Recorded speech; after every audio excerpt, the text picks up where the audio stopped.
Theme 6. Cities and Countries. Gap Filling. Reading 1. The European Union. The European Union, EU, is an organisation that brings European countries together to cooperate on economic and political matters. To help member countries make decisions and settle disputes, the EU has its own governing bodies. These include a legislature and courts. A major goal of the EU is to promote free trade between member countries. In the past, trade barriers prevented European countries from trading freely. These barriers included tariffs, a tax paid when goods are moved from one country to another. Removing tariffs made trading easier and less costly. The EU also makes it easier for people to move from one country to another, to find work or go to school.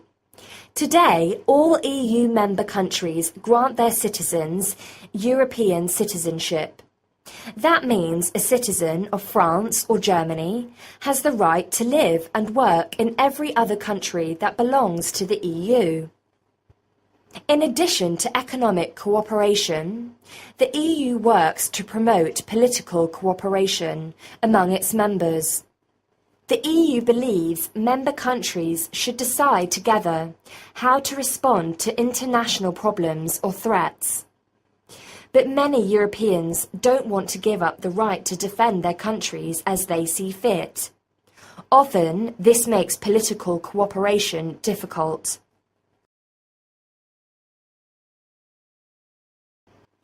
Theme 6. Cities and Countries. Gap Filling. Reading 2. Under the City Streets. While skyscraper offices and elegant apartment blocks remain the public face of most major cities, these cities also have a mass of secret tunnels and hidden pipes below ground which keep everything working. This other world exists, forgotten or neglected by all but a tiny number of engineers and historians. For example, there are more than 150 kilometres of rivers under the streets of London. Most have been covered over, and sadly, all that remains is their names. Perhaps the greatest loss to the city is the River Fleet, a once great river which previously had beautiful houses on its banks. It now goes underground in the north of the city and flows into the River Thames by Blackfriars Bridge. The London Underground has 1,000 kilometres of underground railway track winding under the capital and more than 100 stations below street level. Along some underground railway lines, commuters can sometimes catch a brief glimpse of the platforms of more than 40 closed stations, which have been left under the city. Although some are used as film sets, most lie forgotten. Some have had their entrances on the street turned into restaurants and shops, but most entrances have been pulled down. Theme 6. Cities and Countries. Reading Comprehension. Reading 1. The changing profile of a city in the United States is apparent in the shifting definitions used by the United States Bureau of the Census.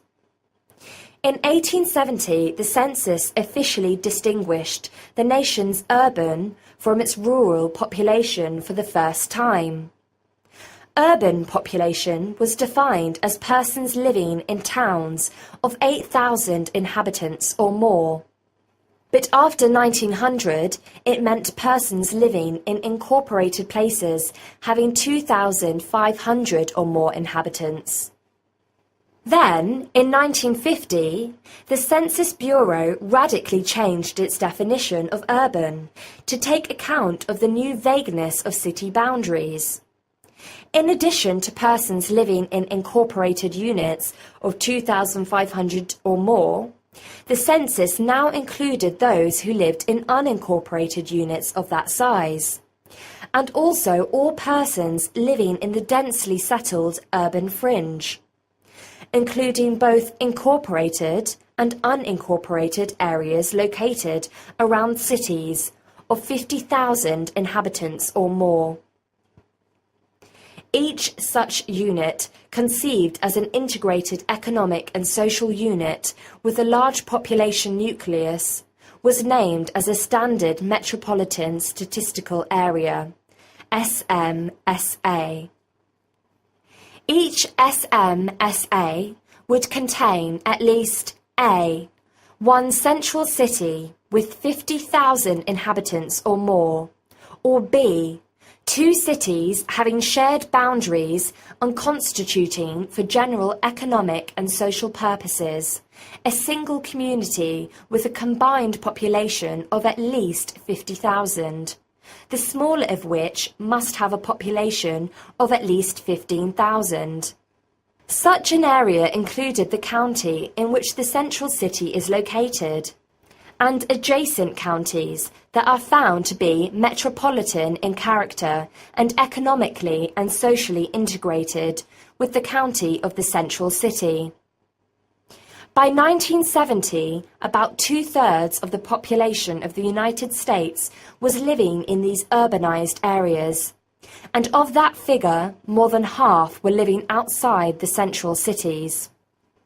While the Census Bureau and the federal government used the term SMSA, by 1969 there were 233 of them. Social scientists and citizens were also using new terms to describe the elusive, vaguely defined areas reaching out from what used to be simple towns and cities. A host of terms came into use: metropolitan regions, polynucleated population groups, conurbations, metropolitan clusters, megalopolises, and so on. Theme 6. Cities and Countries. Reading Comprehension. Reading 2.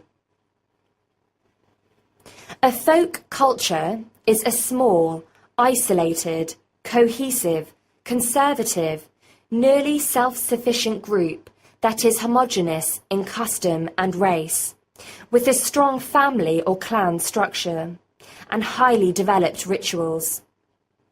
Order is maintained through sanctions based in the religion or family, and interpersonal relationships are strong. Tradition is paramount, and change comes infrequently and slowly. There is relatively little division of labour into specialised duties. Rather, each person is expected to perform a great variety of tasks, though duties may differ between the sexes. Most goods are handmade, and a subsistence economy prevails. Individualism is weakly developed in folk cultures, as are social classes.